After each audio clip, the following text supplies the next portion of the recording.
The Adventures of Sherlock Holmes, by Sir Arthur Conan Doyle. Adventure 5. The 5 Orange Pips. When I glance over my notes and records of the Sherlock Holmes cases between the years '82 and '90, I am faced by so many which present strange and interesting features that it is no easy matter to know which to choose and which to leave. Some, however, have already gained publicity through the papers, and others have not offered a field for those peculiar qualities which my friend possessed in so high a degree, and which it is the object of these papers to illustrate.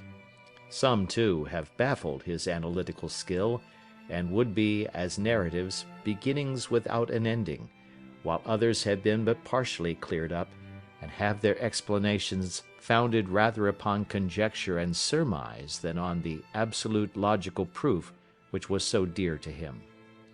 There is, however, one of these last which was so remarkable in its details, and so startling in its results, that I am tempted to give some account of it, in spite of the fact that there are points in connection with it which never have been, and probably never will be, entirely cleared up. The year '87 furnished us with a long series of cases of greater or less interest, of which I retain the records. Among my headings under this one 12 months, I find an account of the adventure of the Paradol Chamber, of the Amateur Mendicant Society, who held a luxurious club in the lower vault of a furniture warehouse, of the facts connected with the loss of the British bark Sophie Anderson, of the singular adventures of the Grice Pattersons in the island of Uffa, and finally of the Camberwell poisoning case. In the latter, as may be remembered, Sherlock Holmes was able, by winding up the dead man's watch, to prove that it had been wound up 2 hours before, and that therefore the deceased had gone to bed within that time, a deduction which was of the greatest importance in clearing up the case. All these I may sketch out at some future date, but none of them present such singular features as the strange train of circumstances which I have now taken up my pen to describe. It was in the latter days of September, and the equinoctial gales had set in with exceptional violence. All day the wind had screamed and the rain had beaten against the windows, so that even here, in the heart of great, handmade London, we were forced to raise our minds for the instant from the routine of life and to recognize the presence of those great elemental forces which shriek at mankind through the bars of his civilization, like untamed beasts in a cage. As evening drew in, the storm grew higher and louder, and the wind cried and sobbed like a child in the chimney.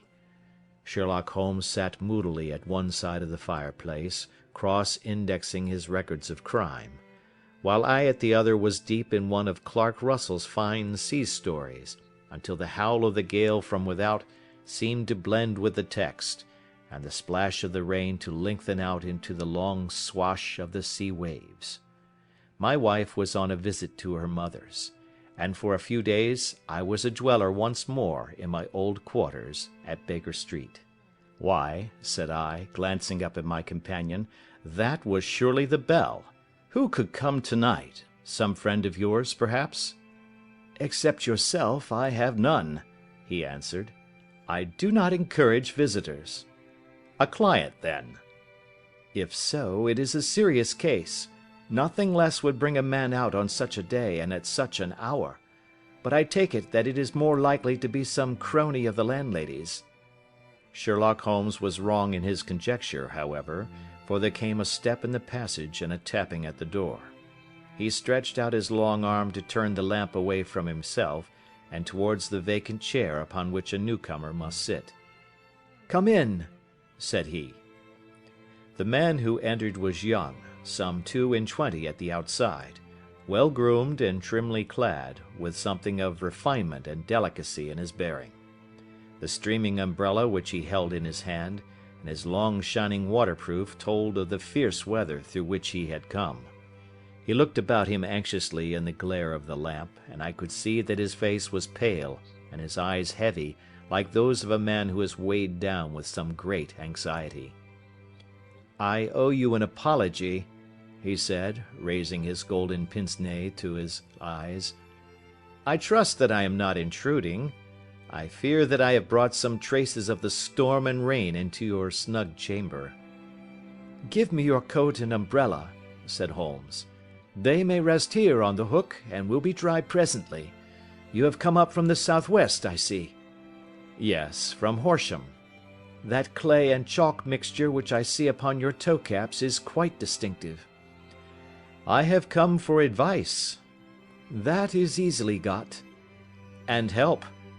"That is not always so easy." "I have heard of you, Mr. Holmes. I heard from Major Prendergast how you saved him in the Tankerville Club scandal." "Ah, of course. He was wrongfully accused of cheating at cards." "He said that you could solve anything." "He said too much." "That you are never beaten." "I have been beaten 4 times, 3 times by men and once by a woman." "But what is that compared with the number of your successes?" "It is true that I have been generally successful." "Then you may be so with me." "I beg that you will draw your chair up to the fire and favour me with some details as to your case." "It is no ordinary one." "None of those which come to me are. I am the last court of appeal." "And yet I question, sir, whether, in all your experience, you have ever listened to a more mysterious and inexplicable chain of events than those which have happened to my own family." "You fill me with interest," said Holmes.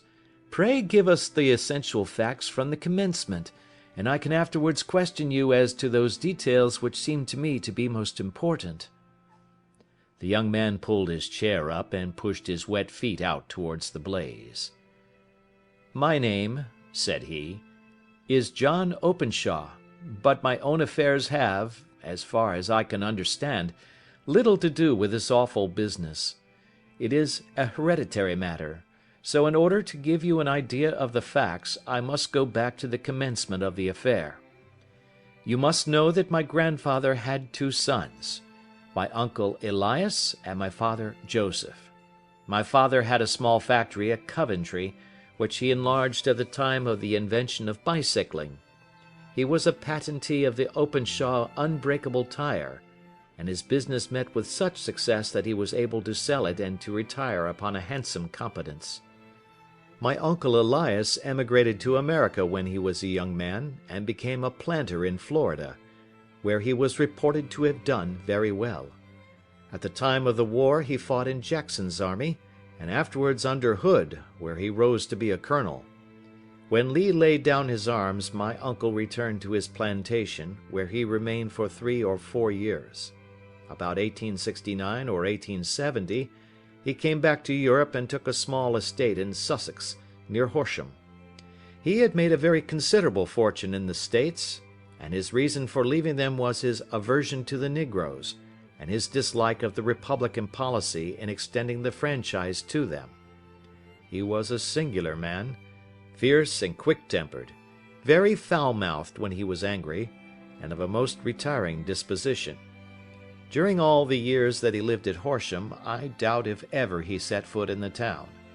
He had a garden and 2 or 3 fields round his house, and there he would take his exercise, though very often for weeks on end he would never leave his room. He drank a great deal of brandy and smoked very heavily, but he would see no society and did not want any friends, not even his own brother. He didn't mind me. In fact, he took a fancy to me, for at the time when he saw me first I was a youngster of 12 or so. This would be in the year 1878, after he had been 8 or 9 years in England. He begged my father to let me live with him, and he was very kind to me in his way. When he was sober he used to be fond of playing backgammon and draughts with me, and he would make me his representative both with the servants and with the tradespeople, so that by the time that I was 16 I was quite master of the house. I kept all the keys and could go where I liked and do what I liked, so long that I did not disturb him in his privacy. There was one singular exception, however, for he had a single room, a lumber room up among the attics, which was invariably locked, and which he would never permit either me or anyone else to enter.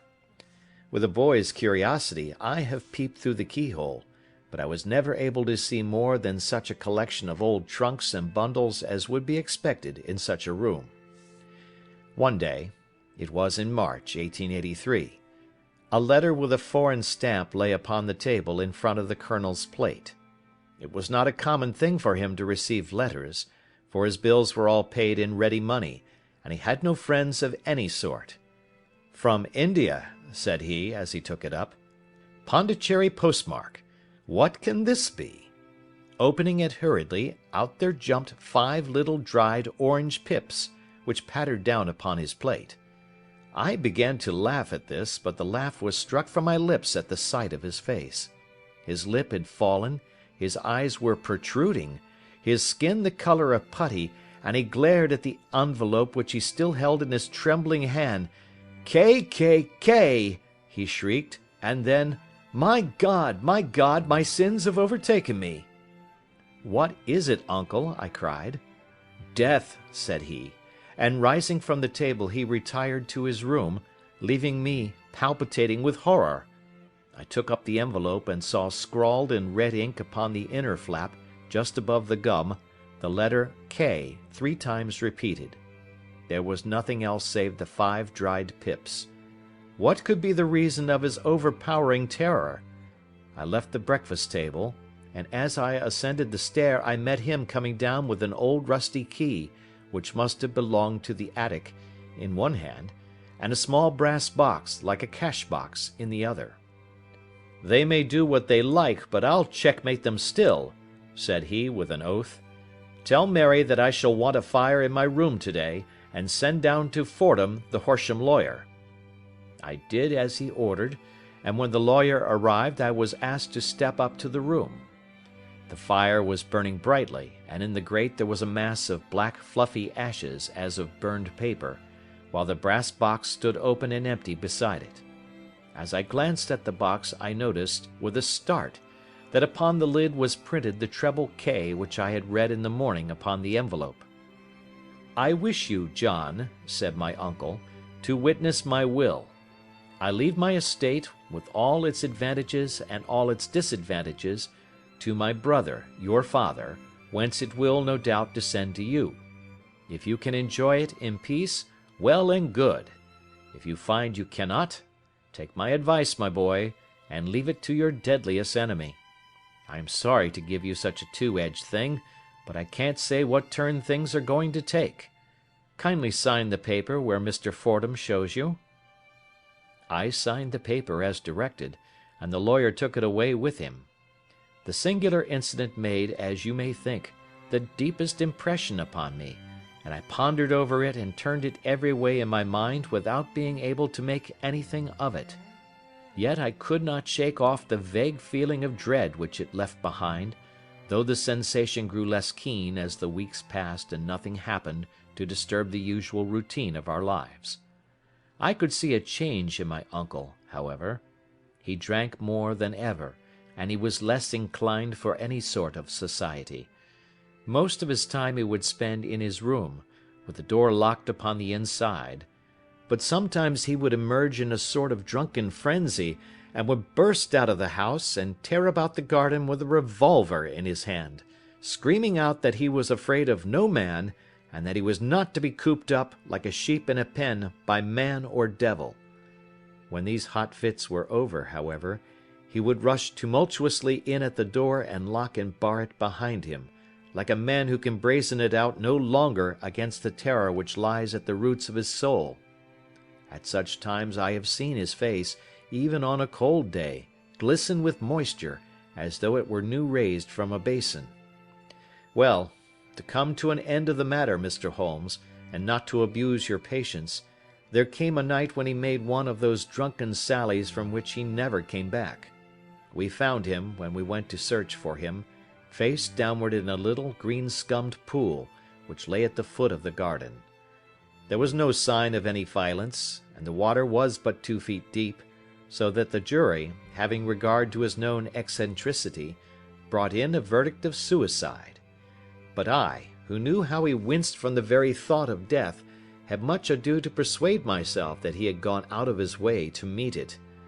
The matter passed, however, and my father entered into possession of the estate and of some £14,000 which lay to his credit at the bank. "One moment," Holmes interposed. "Your statement is, I foresee, one of the most remarkable to which I have ever listened. Let me have the date of the reception by your uncle of the letter, and the date of his supposed suicide." The letter arrived on March 10, 1883. His death was 7 weeks later, upon the night of May 2nd. "Thank you. Pray proceed." "When my father took over the Horsham property, he, at my request, made a careful examination of the attic, which had been always locked up. We found the brass box there, although its contents had been destroyed. On the inside of the cover was a paper label with the initials of KKK repeated upon it, and letters, memoranda, receipts, and a register written beneath. These, we presume, indicated the nature of the papers which had been destroyed by Colonel Openshaw. For the rest, there was nothing of much importance in the attic save a great many scattered papers and notebooks bearing upon my uncle's life in America. Some of them were of the war-time and showed that he had done his duty well and had borne the repute of a brave soldier. Others were of a date during the reconstruction of the Southern States, and were mostly concerned with politics, for he had evidently taken a strong part in opposing the carpet-bag politicians who had been sent down from the North.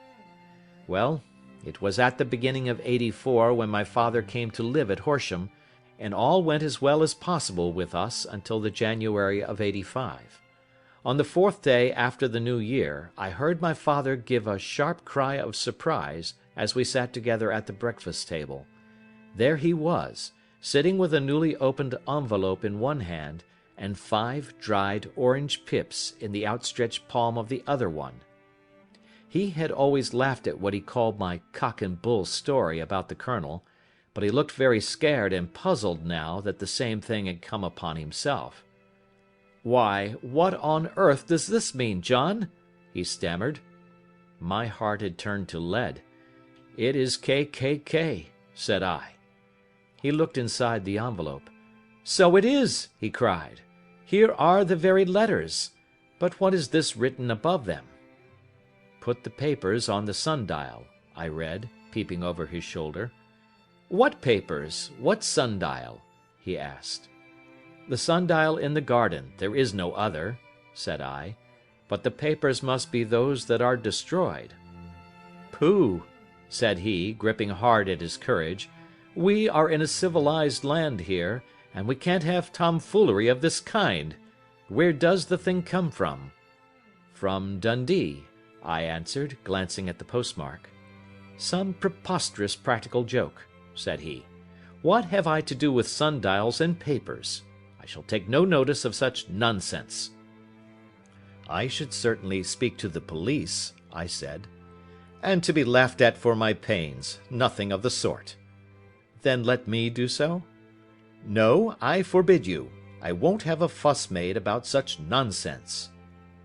It was in vain to argue with him, for he was a very obstinate man. I went about, however, with a heart which was full of forebodings. On the 3rd day after the coming of the letter, my father went from home to visit an old friend of his, Major Freebody, who is in command of one of the forts upon Portsdown Hill. I was glad that he should go up, for it seemed to me that he was farther from danger when he was away from home. In that, however, I was in error. Upon the 2nd day of his absence, I received a telegram from the Major, imploring me to come at once. My father had fallen over one of the deep chalk pits which abound in the neighbourhood, and was lying senseless with a shattered skull. I hurried to him, but he passed away without having ever recovered his consciousness. He had, as it appears, been returning from Fareham in the twilight, and as the country was unknown to him, and the chalk pit unfenced, the jury had no hesitation in bringing in a verdict of death from accidental causes.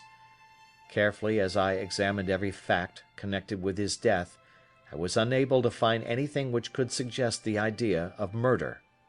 There were no signs of violence, no footmarks, no robbery, no record of strangers having been seen upon the roads. And yet I need not tell you that my mind was far from at ease, and that I was well nigh certain that some foul plot had been woven round him. In this sinister way I came into my inheritance. You will ask me why I did not dispose of it? I answer, because I was well convinced that our troubles were in some way dependent upon an incident in my uncle's life, and that the danger would be as pressing in one house as in another. It was in January, '85, that my poor father met his end, and 2 years and 8 months have elapsed since then. During that time I have lived happily at Horsham, and I had begun to hope that his curse had passed away from the family, and that it had ended with the last generation. I had begun to take comfort too soon, however. Yesterday morning the blow fell in the very shape in which it had come upon my father. The young man took from his waistcoat a crumpled envelope, and turning to the table he shook out upon it 5 little dried orange pips. "This is the envelope," he continued. "The postmark is London, Eastern Division. Within are the very words which were upon my father's last message, K, K, K, and then, 'Put the papers on the sundial.'" "What have you done?" asked Holmes. "Nothing." "Nothing?" "To tell the truth," he sank his face into his thin white hands, "I have felt helpless. I have felt like one of those poor rabbits when the snake is writhing towards it. I seem to be in the grasp of some resistless, inexorable evil, which no foresight and no precautions can guard against." "Tut, tut!" cried Sherlock Holmes. "You must act, man, or you are lost. Nothing but energy can save you. This is no time for despair." "I have seen the police." "Ah! But they listened to my story with a smile. I am convinced that the inspector has formed the opinion that the letters are all practical jokes, and that the deaths of my relations were really accidents, as the jury stated, and were not to be connected with the warnings." Holmes shook his clenched hands in the air. "Incredible imbecility!" he cried. "They have, however, allowed me a policeman, who may remain in the house with me." "Has he come with you tonight?" "No, his orders were to stay in the house." Again Holmes raved in the air. "Why did you come to me?" he cried. "And, above all, why did you not come at once?" "I did not know. It was only today that I spoke to Major Prendergast about my troubles, and was advised by him to come to you." "It is really 2 days since you had the letter. We should have acted before this. You have no further evidence, I suppose, than that which you have placed before us? No suggestive detail which might help us?" "There is one thing," said John Openshaw. He rummaged in his coat pocket, and drawing out a piece of discoloured blue-tinted paper, he laid it out upon the table. "I have some remembrance," said he, "that on the day when my uncle burned the papers I observed that the small unburned margins which lay amid the ashes were of this particular colour. I found this single sheet upon the floor of his room, and I am inclined to think that it may be one of the papers which has, perhaps, fluttered out from among the others, and in that way has escaped destruction. Beyond the mention of pips, I do not see that it helps us much. I think myself that it is a page from some private diary. The writing is undoubtedly my uncle's." Holmes moved the lamp, and we both bent over the sheet of paper, which showed by its ragged edge that it had indeed been torn from a book. It was headed March, 1869, and beneath were the following enigmatical notices: 4th, Hudson came, same old platform. 7th, set the pips on Macaulay, Paramore, and John Swain of St. Augustine. 9th, Macaulay cleared. 10th, John Swain cleared. 12th, visited Paramore. All well. "Thank you," said Holmes, folding up the paper and returning it to our visitor. "And now you must on no account lose another instant. We cannot spare time even to discuss what you have told me. You must get home instantly and act." "What shall I do?" "There is but one thing to do. It must be done at once. You must put this piece of paper which you have shown us into the brass box which you have described. You must also put in a note to say that all the other papers were burned by your uncle, and that this is the only one which remains. You must assert that in such words as will carry conviction with them. Having done this, you must at once put the box out upon the sundial as directed. Do you understand?" "Entirely." "Do not think of revenge or anything of the sort at present. I think that we may gain that by means of the law, but we have our web to weave, while theirs is already woven. The first consideration is to remove the pressing danger which threatens you. The second is to clear up the mystery and to punish the guilty parties." "I thank you," said the young man, rising and pulling on his overcoat. "You have given me fresh life and hope. I shall certainly do as you advise." "Do not lose an instant, and, above all, take care of yourself in the meanwhile, for I do not think that there can be a doubt that you are threatened by a very real and imminent danger. How do you go back?" "By train from Waterloo." "It is not yet 9. The streets will be crowded, so I trust that you may be in safety, and yet you cannot guard yourself too closely." "I am armed." "That is well.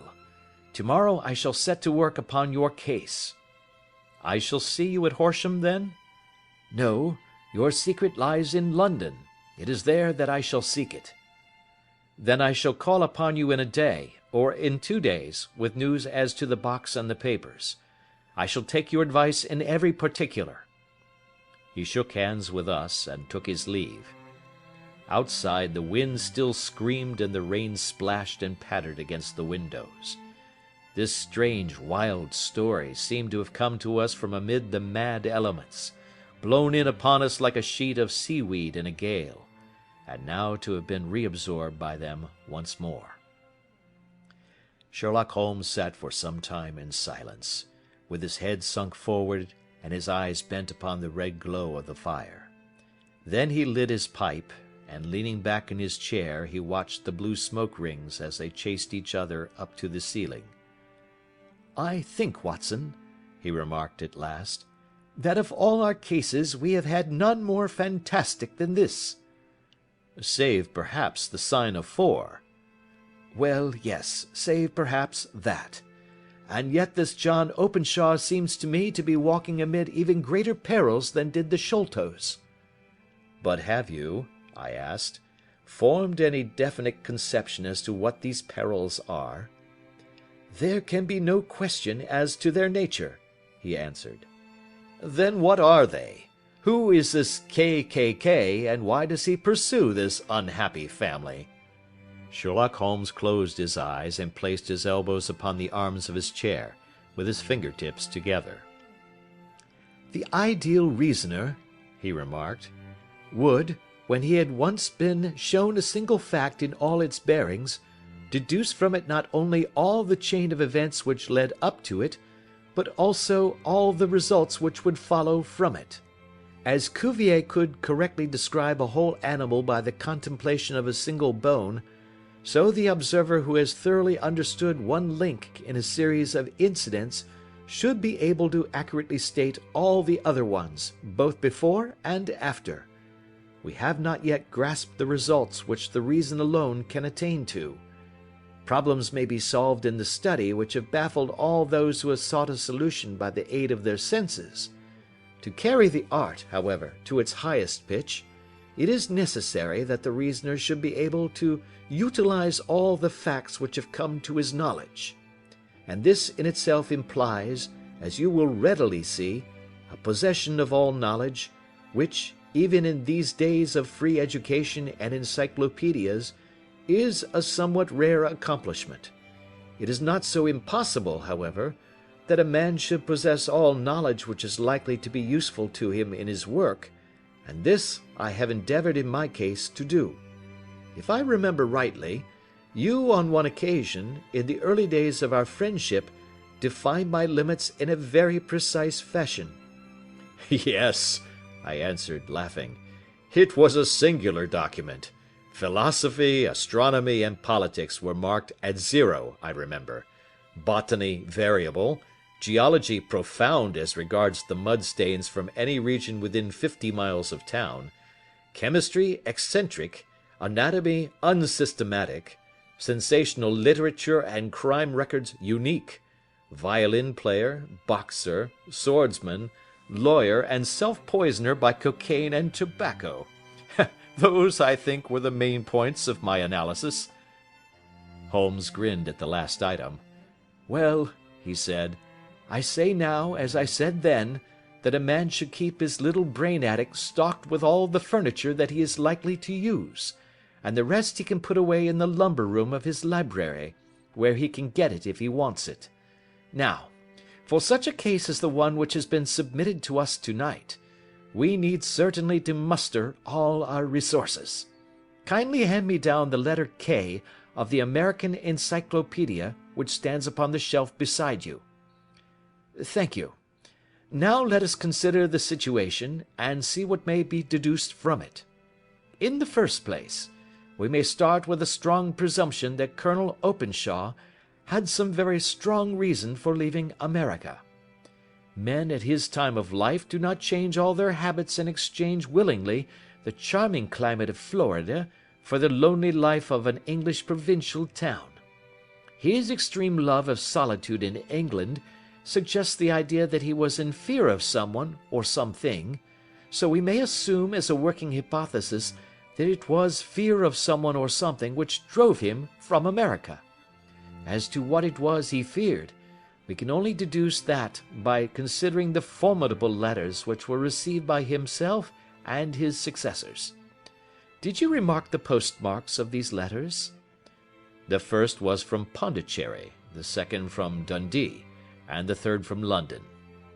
From East London. What do you deduce from that? They are all seaports, that the writer was on board of a ship. Excellent. We have already a clue. There can be no doubt that the probability, the strong probability, is that the writer was on board of a ship.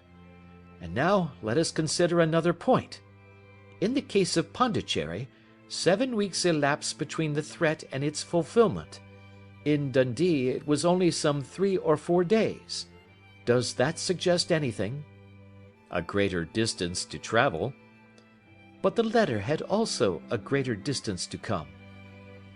Then I do not see the point. There is at least a presumption that the vessel in which the man or men are is a sailing ship. It looks as if they always send their singular warning or token before them when starting upon their mission. You see how quickly the deed followed the sign when it came from Dundee. If they had come from Pondicherry in a steamer, they would have arrived almost as soon as their letter. But, as a matter of fact, 7 weeks elapsed.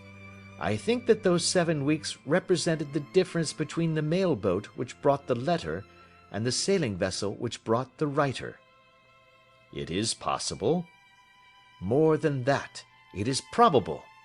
And now you see the deadly urgency of this new case, and why I urged young Openshaw to caution. The blow has always fallen at the end of the time which it would take the senders to travel the distance. But this one comes from London, and therefore we cannot count upon delay. Good God! I cried. What can it mean, this relentless persecution? The papers which Openshaw carried are obviously of vital importance to the person or persons in the sailing ship. I think that it is quite clear that there must be more than one of them. A single man could not have carried out 2 deaths in such a way as to deceive a coroner's jury. There must have been several in it, and they must have been men of resource and determination. Their papers they mean to have, be the holder of them who it may. In this way you see KKK ceases to be the initials of an individual and becomes the badge of a society. But of what society? Have you never, said Sherlock Holmes, bending forward and sinking his voice, have you never heard of the Ku Klux Klan? I never have. Holmes turned over the leaves of the book upon his knee. "Here it is," said he presently. "Ku Klux Klan, a name derived from the fanciful resemblance to the sound produced by cocking a rifle. This terrible secret society was formed by some ex-Confederate soldiers in the Southern States after the Civil War, and it rapidly formed local branches in different parts of the country, notably in Tennessee, Louisiana, the Carolinas, Georgia, and Florida. Its power was used for political purposes, principally for the terrorizing of the Negro voters and the murdering and driving from the country of those who were opposed to its views. Its outrages were usually preceded by a warning sent to the marked man in some fantastic but generally recognized shape, a sprig of oak leaves in some parts, melon seeds or orange pips in others. On receiving this, the victim might either openly abjure his former ways, or might fly from the country. If he braved the matter out, death would unfailingly come upon him, and usually in some strange and unforeseen manner. So perfect was the organization of the society, and so systematic its methods, that there is hardly a case upon record where any man succeeded in braving it with impunity, or in which any of its outrages were traced home to the perpetrators. For some years the organization flourished in spite of the efforts of the United States government and of the better classes of the community in the South. Eventually, in the year 1869, the movement rather suddenly collapsed, although there have been sporadic outbreaks of the same sort since that date. "You will observe," said Holmes, laying down the volume, "that the sudden breaking up of the society was coincident with the disappearance of Openshaw from America with their papers. It may well have been cause and effect. It is no wonder that he and his family have some of the more implacable spirits upon their track. You can understand that this register and diary may implicate some of the first men in the South, and that there may be many who will not sleep easy at night until it is recovered. Then the page we have seen is such as we might expect. It ran, if I remember right, sent the pips to A, B, and C. That is, sent the society's warning to them.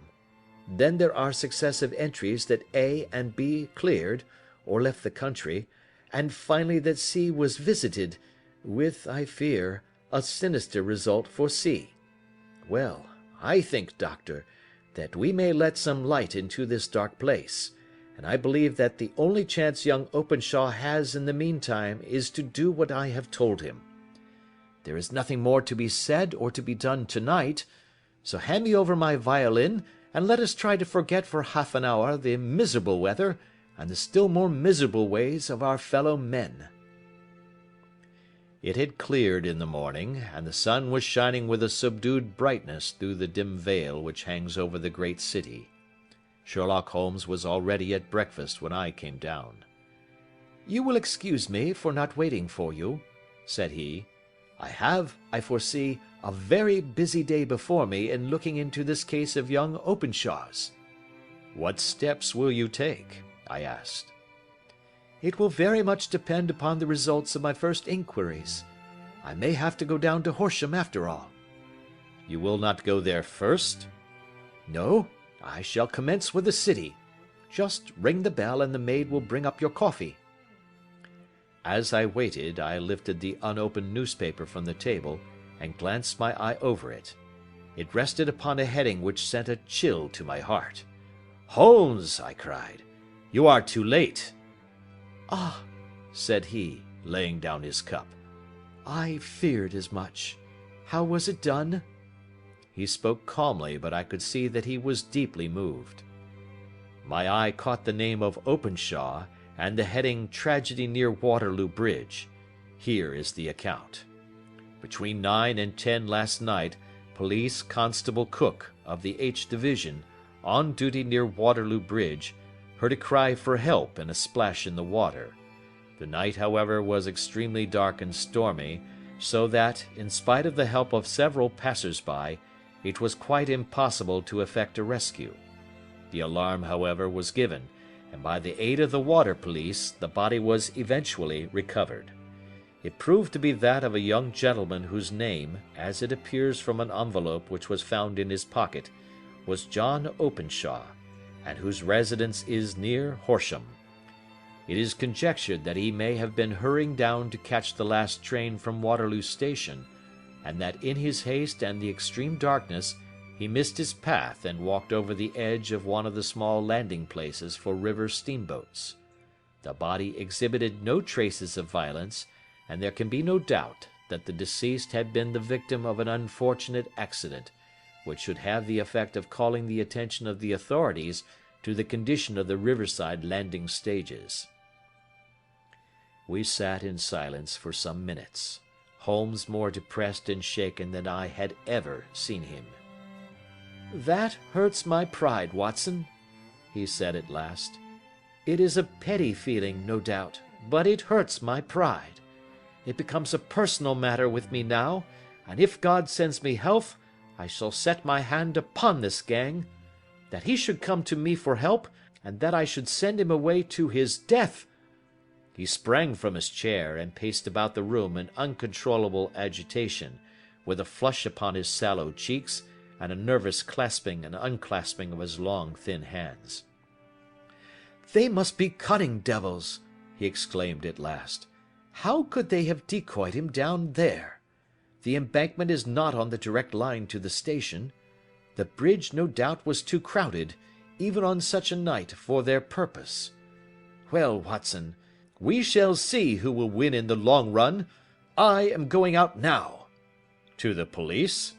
"No, I shall be my own police. When I have spun the web they may take the flies, but not before." All day I was engaged in my professional work, and it was late in the evening before I returned to Baker Street. Sherlock Holmes had not come back yet. It was nearly 10 o'clock before he entered, looking pale and worn.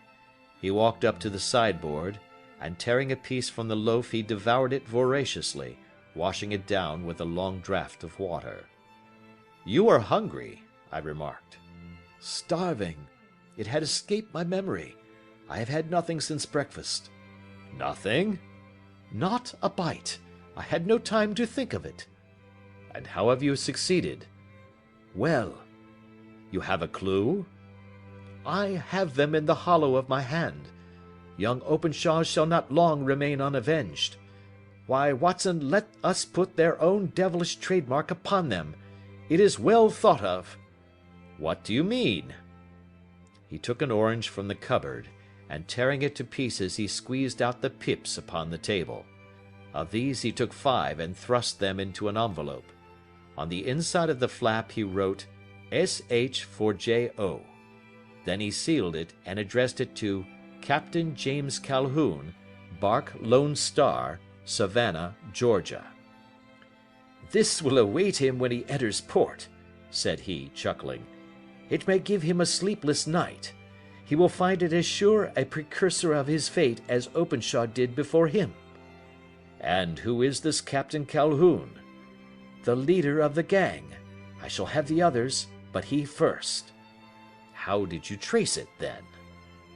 He took a large sheet of paper from his pocket, all covered with dates and names. "I have spent the whole day," said he, "over Lloyd's registers and files of the old papers, following the future career of every vessel which touched at Pondicherry in January and February in '83. There were 36 ships of fair tonnage which were reported there during those months. Of these, one, the Lone Star, instantly attracted my attention, since, although it was reported as having cleared from London, the name is that which is given to one of the states of the Union." "Texas, I think."